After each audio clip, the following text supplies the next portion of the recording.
Ayun nga mga kamarites, umulan nga ng sobra kahapon kaya yung tindahan namin napaka dumi at punong-puno at basang-basa sa loob. Kaya ayan, naglinis nga muna kami gawa ng napakadumi at basa ang tindahan namin.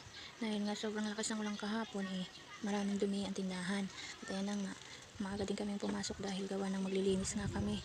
Dahil nga sobrang dami naglilinisin namin ngayong umaga. At kahit na umaga sikat na ang araw at sobrang init na.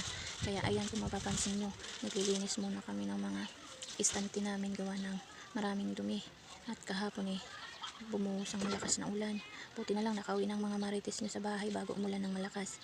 Kaya ayan, kung mapapansin nyo, maglilinis muna kami ng mga istante bago kami maglagay ng mga paninda namin. Dahil nga araw-araw madumi ang tindahan, araw-araw din naglilinis ang mga marites nyo. Dahil kailangan natin maging malinis para maraming bumili sa atin.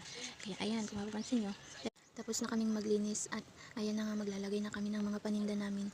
Dahil nga marami na ding bumibili, kailangan naming matapos ng maaga. Gawa ng mamaya marami pa ding gagawin. At ayan nga, kung mapapansin nyo, naglalagay na kami ng mga paninda namin para mamaya hayahay na mga marites nyo at wala nang gagawin at uupo-upo na lang. At sigurado mapapagod na naman dahil maraming bibili mamaya.